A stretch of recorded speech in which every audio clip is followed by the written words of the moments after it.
That summer, I thought my biggest concerns would be about getting ready for college or how to spend the last few weeks of freedom. But instead, I found myself in a situation I never could have imagined, one that would leave me questioning everything. It all started the summer I turned 18, the last summer before college, and a time I thought would be spent hanging out with friends and enjoying the freedom of youth. Little did I know that summer would change everything.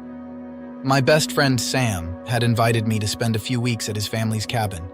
It was something we had done every year for as long as I could remember, boating, swimming, and hiking in the peaceful isolation of the woods. His family had always been like a second family to me, and their cabin a second home. But that summer, something shifted, something unexpected that I wasn't ready for. Sam's dad, Mr. Anderson, James, as he preferred me to call him, was a strong, fit man in his mid-40s with an easygoing charm and a booming laugh that made him the kind of person everyone liked. He'd always been cool with me, joking around and treating me like one of his own kids. But this time there was something different about how he acted, something subtle at first, but it was there. I just didn't recognize it for what it was. Not yet. It was a scorching July afternoon when Sam got a call from his girlfriend saying she needed his help with something back in town. "Do you mind if I head out for a couple of hours?" Sam asked as we sat by the dock, our legs dangling over the edge, the sun glistening off the lake. "I'll be back by dinner." "Go ahead," I shrugged. "I'll just hang here, maybe hit the sauna or something." They had recently added a small sauna by the lake, tucked away just past the boathouse. I'd used it a few times before, and it always helped me unwind. Sam's dad had talked about it non-stop since they had it installed, saying it was the perfect place to relax and sweat out the stress of life. "All right, cool. My dad's around if you need anything," Sam said, before he grabbed his car keys and headed up the gravel path to the driveway. I waved him off and wandered back toward the cabin, thinking how peaceful it was to be alone for a bit. The air was still, the sound of cicadas buzzing in the trees, the occasional ripple on the lake's surface, the only movement in the heat of the day. After lounging for a bit on the deck, I grabbed a towel and headed toward the sauna, excited to relax in the warm, humid air. When I got inside, I was hit with the familiar wave of heat that made my muscles instantly relax. I tossed my towel onto the bench and sat down, leaning back against the wall as I closed my eyes. The heat was soothing, the kind of warmth that seeps into your bones and makes all the stress melt away. For a while, I just sat there, alone with my thoughts, letting the heat do its work.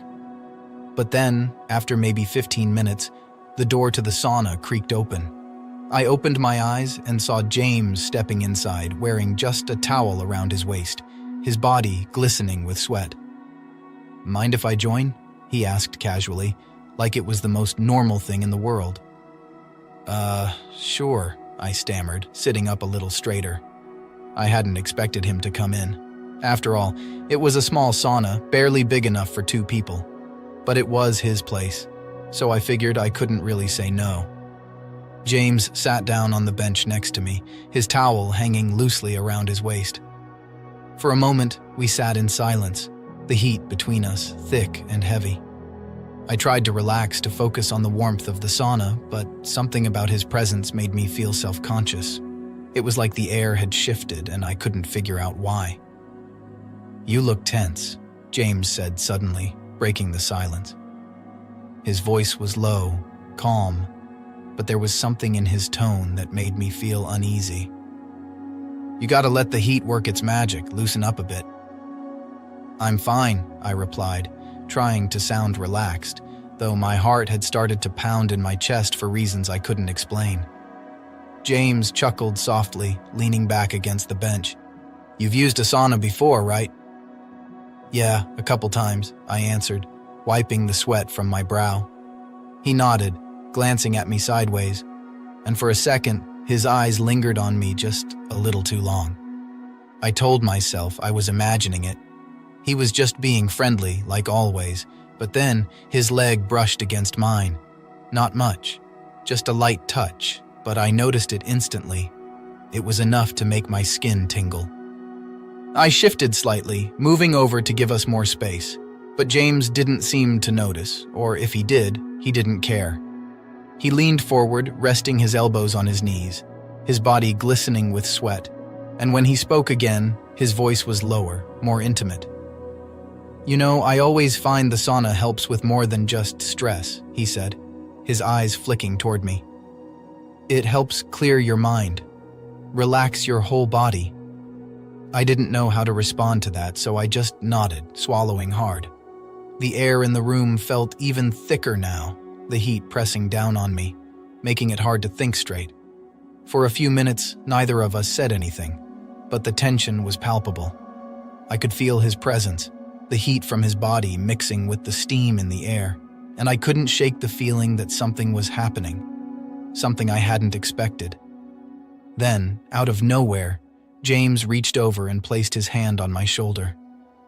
"You sure you're okay?" he asked, his voice soft but steady, his hand lingering just a little too long. My breath hitched, and I forced myself to stay calm. "Yeah, I'm fine." But his hand didn't move. Instead, it slid down from my shoulder, brushing lightly against my arm. I stiffened, unsure of what to do. This was my best friend's dad. This wasn't supposed to happen. "You seem a little tense," he said again, his fingers now tracing down my arm slowly, deliberately. "It's okay to relax. You're safe here." My heart raced, my mind spinning. Was this really happening? Was I misreading the situation? But there was no mistaking the way his touch lingered, how close he was sitting, the way his body pressed slightly against mine. I tried to shift away again, but the sauna was small, and there was nowhere to go. The heat, once comforting, now felt suffocating.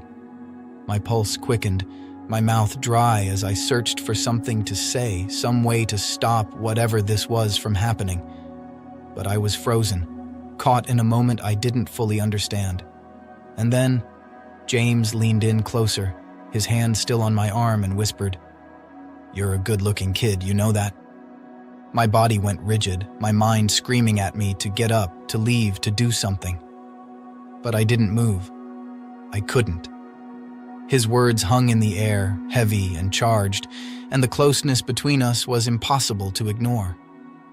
I felt trapped, like a deer caught in headlights, unable to break free. Before I could react, he shifted closer, his breath warm against my neck as he whispered, "It's just us here. No one has to know." His hand slid lower, resting on my thigh now, and my entire body tensed. The sauna, once a place of relaxation, had become a cage, and I was locked inside it with James, with his hand on my thigh and his breath hot against my skin. But the story didn't end there. This was only the beginning. I practically stumbled out of the sauna, my heart racing, and my thoughts tangled in a mess of confusion and guilt. The cool breeze hit my skin, a sharp contrast to the stifling heat that still clung to my body, but it did nothing to clear my head. My legs felt shaky, unsteady, like I was walking on uneven ground. I wrapped the towel tighter around me as if it could shield me from the weight of what had just happened. I couldn't believe it. I couldn't process it. This was Sam's dad, my best friend's dad, and I had just let him kiss me. My mind was spinning, replaying the moment over and over again. The feel of his hands on me, the way he had leaned in so confidently, like he knew exactly what I would do, like he had done it before. The kiss lingered on my lips like a burning mark, impossible to wipe away. What had I been thinking? Why hadn't I pushed him off sooner? Why did I freeze like that? The questions piled up inside my head, each one louder and more urgent than the last, but none of them had answers. I had let it happen, and now I didn't know what to do. I could hear my own heartbeat, loud and fast in my ears as I walked toward the cabin. The path seemed longer than usual, the distance stretching out as if time itself was slowing down, forcing me to relive every second of what had just happened in the sauna. I felt like I was walking in a dream, no, more like a nightmare, one that I couldn't escape. When I finally reached the cabin, I paused at the door, hesitating for a moment before going inside. My fingers trembled as I gripped the doorknob, and I had to take a deep breath to steady myself. I didn't know how I was going to face anyone, least of all Sam. What if he could tell? What if he could see it written all over my face? I shook my head. No, there was no way. No one would know. I could keep this buried deep inside, pretend like it never happened. I had to. There was no other option. If Sam ever found out what had happened between his dad and me, it would destroy everything, our friendship, his family, and me.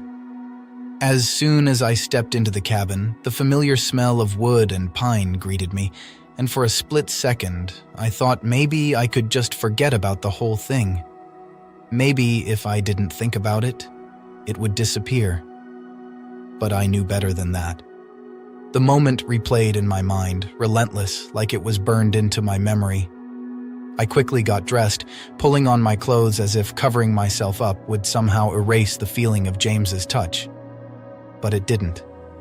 No matter how hard I tried, I couldn't shake the sensation of his hands on my skin, the heat of his breath on my neck. I sat on the edge of the bed, staring at the floor, my mind a storm of thoughts. How had things gone so wrong so fast? This wasn't supposed to happen. This wasn't me. I wasn't supposed to feel like this. But as much as I tried to deny it, there was a part of me, one I didn't want to acknowledge, that had felt something when he kissed me. A part of me that had wanted it, and that scared me more than anything else. But there was more. I wasn't just scared of what had happened. I was terrified of what would happen next.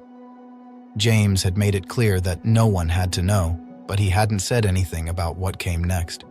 Would he try something again? What if Sam came back and sensed something was off? What would I say? As if on cue, I heard the sound of gravel crunching under tires. My heart skipped a beat. Sam was back. I jumped up from the bed, trying to pull myself together. I didn't have time to think or plan. I just had to act normal, like nothing had happened. I took a deep breath, forcing myself to calm down, to push everything that had just happened into the back of my mind. The front door creaked open, and Sam walked in, his usual laid-back grin on his face. "Hey, man, what's up?" he said, dropping his keys on the counter. "Hope you weren't too bored without me?" I forced a smile, my heart still racing beneath the surface. "Nah, it was fine, just hung out, hit the sauna for a bit." Sam nodded, oblivious to the turmoil going on inside me. Cool. You up for dinner? My dad's probably out back grilling something by now." His dad. The mention of him sent a jolt of panic through me, but I swallowed it down, trying to keep my expression neutral. "Yeah, sure, I could eat." We headed outside, and sure enough, there was James, standing by the grill, flipping burgers like nothing had happened. Like he hadn't just crossed a line that could never be uncrossed. When James saw me, a smile spread across his face. But there was something in his eyes, something I hadn't noticed before. A look that sent a chill down my spine. He wasn't just acting normal. He was confident. Like he knew he had control now. Like he knew I wasn't going to say anything. "Hey, you two," James called out, his voice as easygoing as ever. "Burgers are almost done. Grab a couple of beers from the cooler, would ya?" I nodded, trying to keep my hands from shaking as I walked over to the cooler. Sam chatted away with his dad, completely unaware of the undercurrent of tension between us. Every word they exchanged felt like a ticking clock, counting down to the moment when something would slip, when everything would come crashing down. As I handed Sam his beer, I couldn't help but glance over at James. He caught my eye, holding my gaze for just a second longer than necessary. It was a small thing, something Sam wouldn't notice, but it was enough to send my heart racing again. Dinner was a blur. Sam talked about his girlfriend, the plans they had for the rest of the summer, and how excited he was for college. I nodded and laughed at all the right moments, but my mind was elsewhere, stuck in that sauna, replaying the moment James kissed me. I couldn't shake it, couldn't forget it. And then, as we sat around the fire pit later that night, roasting marshmallows, James leaned back in his chair, stretching his arms behind his head. He glanced at me again, that same knowing look in his eyes. "You know, the sauna's always open if you need to relax again," he said casually, his voice smooth and calm, like he wasn't just throwing out an invitation to continue what had happened earlier. I froze for a split second, my stomach twisting into knots. Was he serious? Was he testing me, seeing if I'd take him up on it? But before I could respond, Sam laughed, completely unaware of the subtext. "Dude, you're obsessed with that sauna," he said, shaking his head at his dad. "You spend more time there than anyone else." James chuckled, his eyes still locked on mine. "It's good for the body and the mind, helps you clear your head." I nodded, my throat tight. "Yeah, maybe another time." James didn't say anything, but the message was clear. He wasn't done. He wasn't going to let this go, and now I was trapped, caught in a web I hadn't seen coming, with no way out. But the story didn't end there. Not even close. The days that followed were a haze, filled with the kind of tension that never seemed to break. I couldn't escape the feeling that something had changed between me and Sam's dad, James, something unspoken, but impossible to ignore. I tried to act normal, to keep everything locked down inside, but I could feel it weighing on me every time I caught him looking at me, every time I heard his voice. I kept telling myself that it had been a mistake. I wasn't supposed to feel the way I did, wasn't supposed to react the way I had. But the more I tried to bury it, the more it clawed its way back to the surface. It was like an itch I couldn't scratch, always there, reminding me of what had happened in the sauna, and reminding me that it wasn't over, because James wasn't letting it go. I could feel it in the way he watched me, the way he always seemed to be just a little too close. And there was that look, casual on the surface, but beneath it, there was something else. A knowing. A confidence that I wouldn't say anything. And I hated that he was right. I didn't say a word to Sam. How could I? This was his dad, the man who had been like a second father to me for years. How could I destroy that? And yet, every day, I felt like I was walking on a knife's edge, waiting for something to tip me over. I couldn't sleep, couldn't focus on anything other than what had happened in that sauna and the fear that it would happen again. But then one afternoon, it did. Sam and I had been out all morning, hiking the trails around the lake. It was one of those hot, sticky summer days where the air felt thick and heavy, and by the time we got back to the cabin, we were both drenched in sweat. "I'm gonna take a quick shower," Sam said, tossing his backpack on the porch. "Then we can grab lunch, cool?" "Yeah, sounds good," I muttered, distracted. My mind was already elsewhere, thinking about what I'd been dreading all week, being alone with James. Sure enough, as soon as Sam disappeared into the cabin, I felt James's presence behind me. I turned, and there he was, standing on the deck, a towel slung over his shoulder, his shirt off, sweat glistening on his skin. He didn't say anything at first, just gave me that same look that made my stomach twist into knots. "You look like you could use some time in the sauna again," he said, his voice casual. But there was that edge again, like he was daring me to say no. I hesitated, my heart pounding in my chest. I knew what he was doing. He was testing me, pushing me, seeing how far he could go. I should have walked away right then. I should have said something, made an excuse, done anything to get out of it. But instead, I just stood there, frozen, unable to find my voice. And that's when James made his move. "You know," he said, stepping closer, his voice dropping lower, "there's nothing wrong with letting go. You don't have to fight it."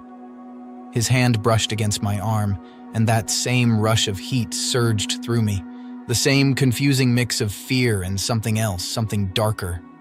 My breath caught in my throat, and I took a step back, but James followed, closing the distance between us. I could feel the weight of his presence, the way he loomed over me like he knew exactly what was going to happen. "James," I started, my voice barely above a whisper. "I don't think—" But he didn't let me finish. Before I could say another word, his hand was on my shoulder, his grip firm but not forceful, guiding me toward the sauna. "Relax," he murmured. "It's just us." I should have said no. I should have pushed him away, walked back into that cabin and locked the door behind me. But instead, I let him lead me. I let him take control like I had no say in the matter, even though every part of me was screaming that this was wrong. The moment we stepped into the sauna, the heat hit me again, suffocating and intense.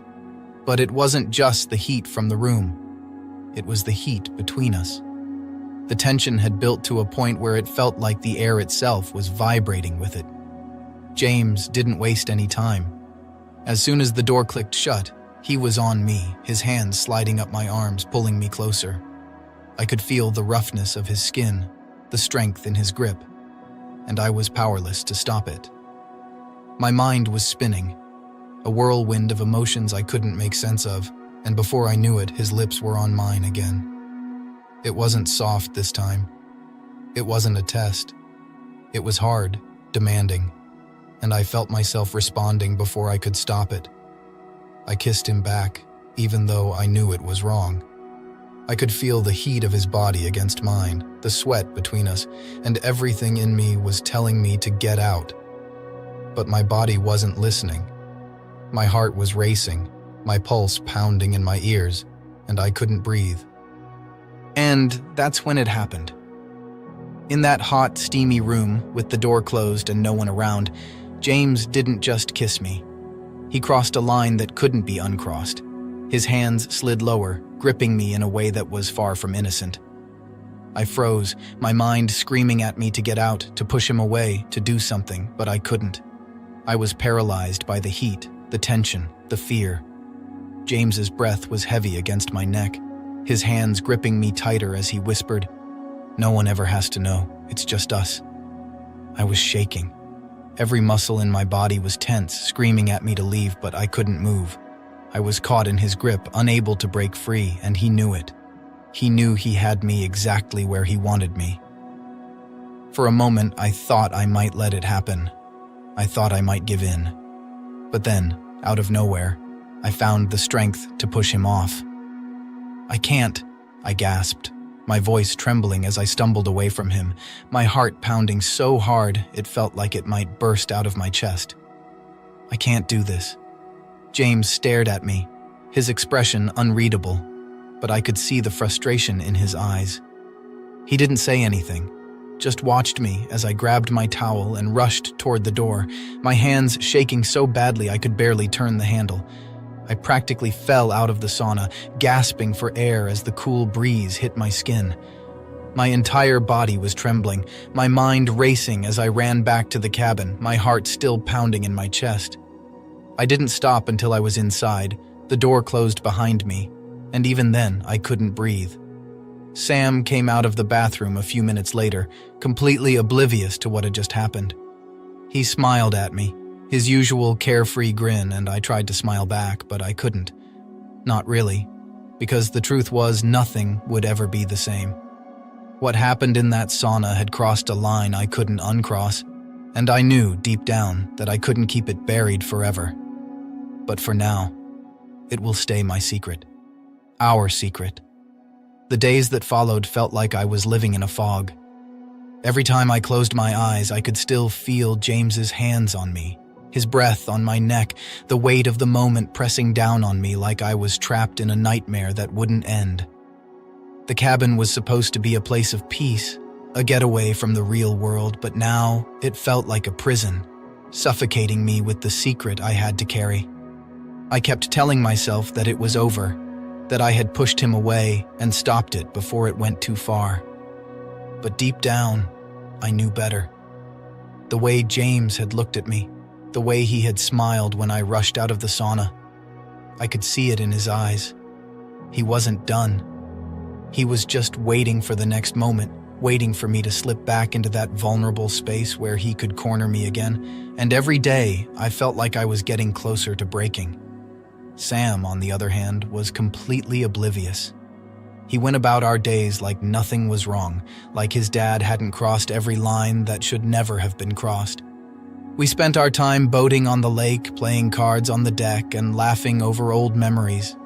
But beneath it all, there was this growing tension inside me, a constant reminder of what had happened and what could happen again.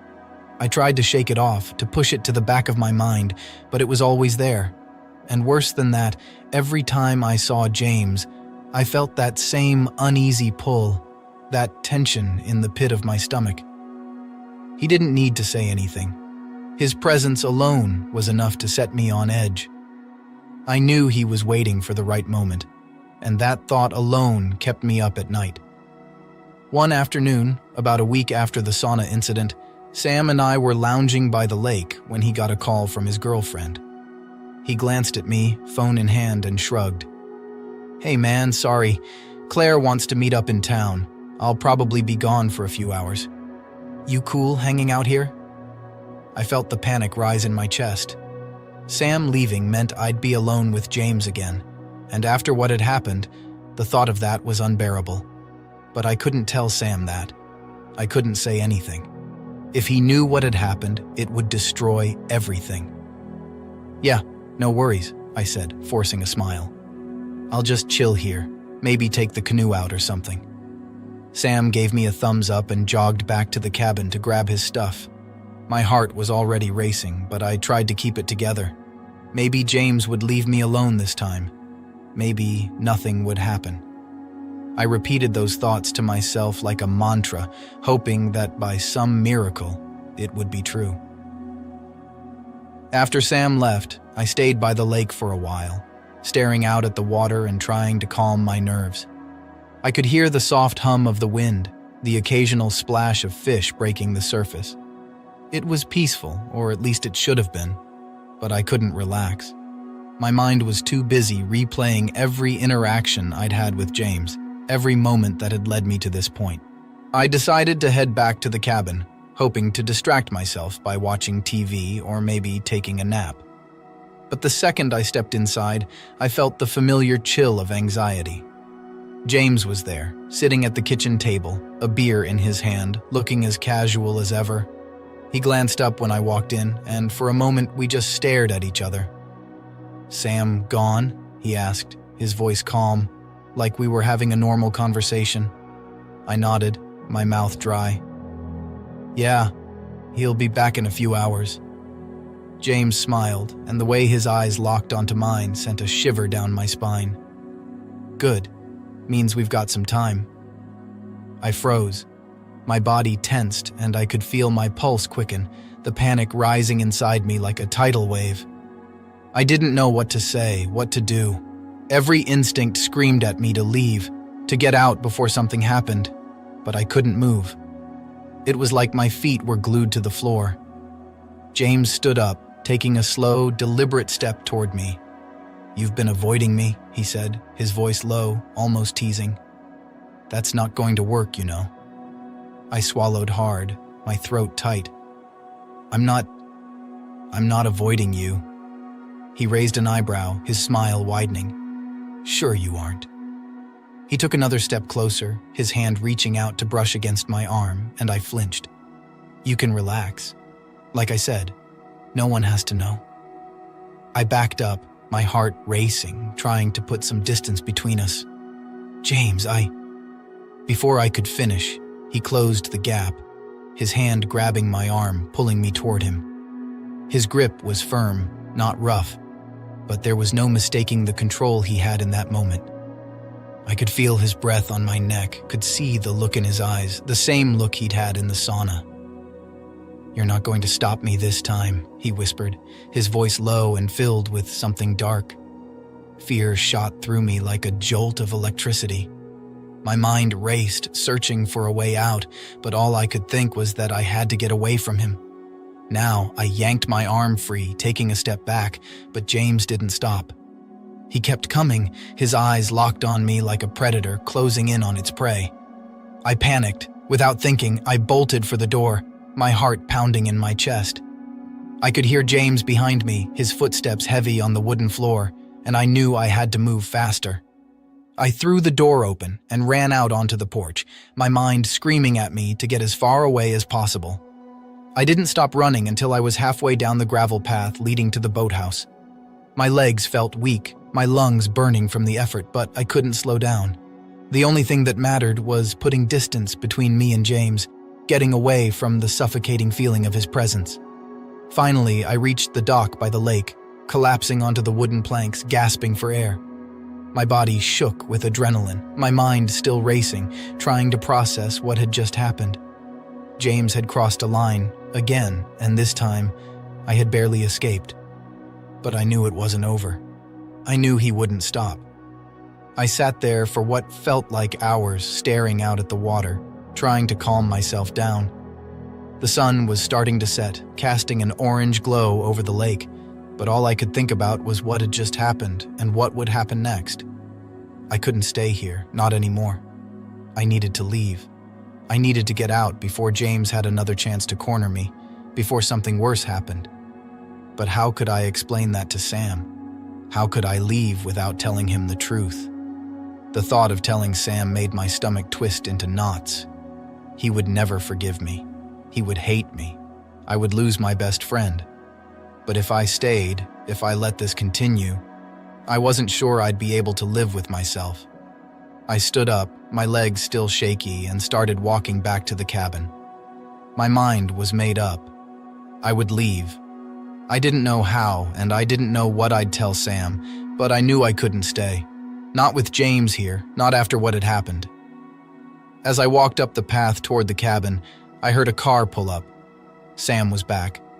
My heart pounded as I saw him get out of the car, smiling and waving at me like everything was normal. But nothing was normal anymore. Not for me, not for us. "Hey man, you okay? You look like you've seen a ghost," Sam called out, laughing. I tried to force a smile, but it felt hollow. I couldn't tell him, not yet. But I knew that sooner or later I would have to. I walked past him, heading inside, my mind already spinning with excuses, with lies I would have to tell to protect myself. But deep down, I knew the truth. I knew that no matter how hard I tried, those excuses were just made up, a weak attempt to cover what was already unraveling.